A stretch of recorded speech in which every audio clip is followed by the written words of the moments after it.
You're watching your local news leader. This is WCIA 3 News at 6.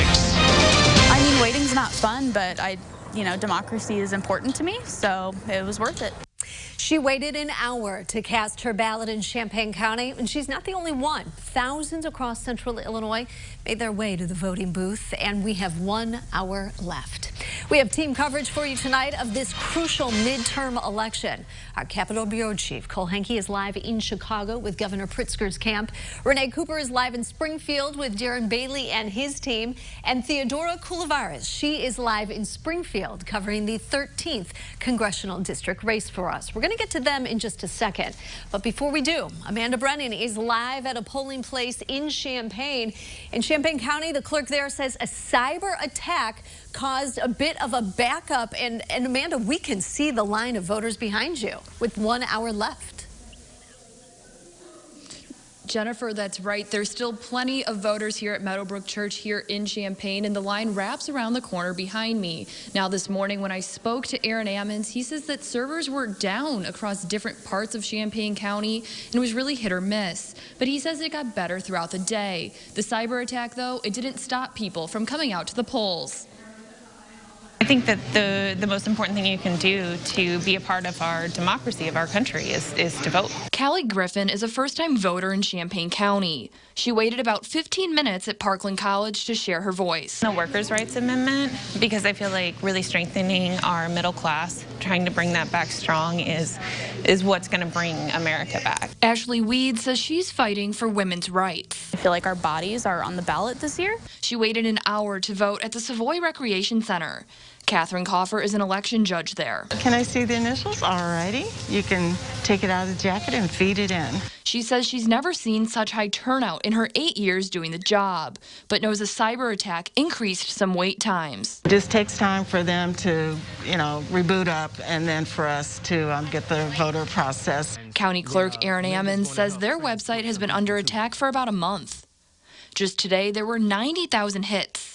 That caused servers to go down at polling places, but he says results won't be affected. Nothing's online as far as your vote or even how we count the votes. None of that's online. So that's nothing is in jeopardy. No data has been compromised or anything like that. And his office is still working to find answers to this attack. Our IT team has traced some IP addresses, but sometimes they can be in China. They can be in various different places once you chase down the IP address. Weed says election judges made sure voters weren't frustrated. Saying there are some internet issues, sorry about the wait, we're doing our best. It's not fun to wait, but everyone was really nice. And as long as you're in line by 7 p.m. at a polling location, your vote will count. Reporting live in Champaign, I'm Amanda Brennan, WCIA 3, your local news leader. It'll be interesting to see how long people have to wait in those lines tonight. All right, thank you so much, Amanda.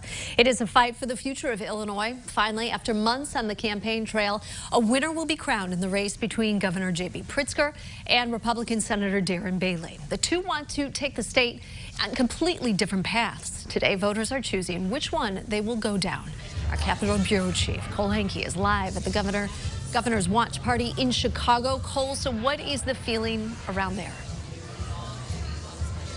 Well, Jennifer, people are just starting to file in here at the Marriott Marquis in Chicago, and with an hour left until polls close, there's still some time before this event really starts. Now, this race for governor has become one of the most expensive races in the country, with both sides pouring in tens of millions of dollars into their campaign. But the difference is, it's not the Bailey campaign actually spending this money. It's other conservative actors, including billionaire Richard Uihlein. Now, he's poured tens of millions of dollars into attack ads against Governor Pritzker that actually haven't mentioned Bailey.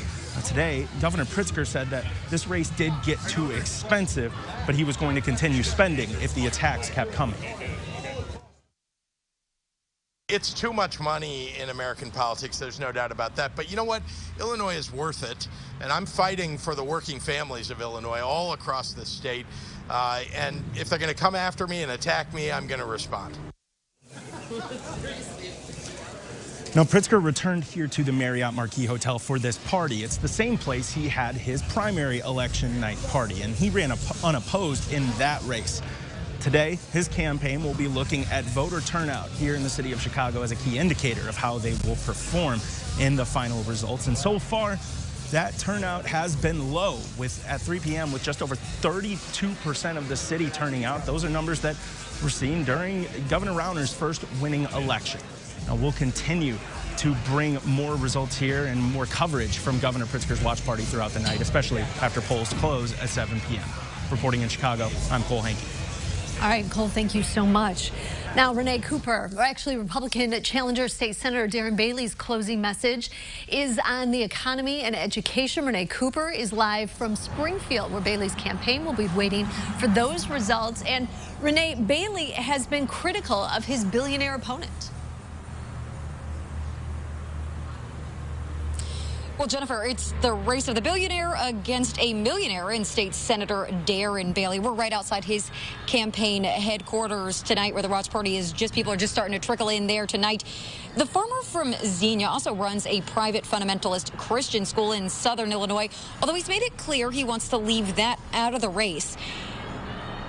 It becomes a bit difficult, though, and part of his proposed solutions to reducing state spending involve trimming education, or what he calls administrative bloat in education. In an exclusive interview, we asked Bailey how he plans to balance cutting money for education without underfunding schools that are struggling to staff teachers. I don't know that more money for schools is the answer, because Illinois spends more per child than almost any state in the nation. And as a matter of fact, Chicago spends more per student than any other school district in the nation. Our schools here in Illinois are failing our children. Bipartisan education funding expert Ralph Martire was critical of that proposal in the last month. He said now is not the time to cut funding to schools, and said, in fact, they're not getting enough money right now. Well, we'll see here soon tonight if the voters agree. For now, live in Springfield, Renee Cooper, WCIA 3, your local news leader. Renee, thank you. We're also covering local races tonight. Up next, a closer look at some of the key ones in Champaign County. And this. Some are employed. They've just fallen on hard times and need a place to just land. Big changes are coming to these Central Illinois homeless shelters, how they will be able to help people even more. And Kevin, we talked about that the weather today, there are no excuses to not get out there and vote. Yeah, you know, wind, nope, that was an issue. Nope. It wasn't raining. Nope. Sunny, it was not freezing. There you go. There was nothing. It was about as good as you can get for November. 65 degrees, that is 11 degrees above average. When we come back, though, it's a good thing we were not holding this next week, when temperatures will be drastically different. We'll show you that when we come back.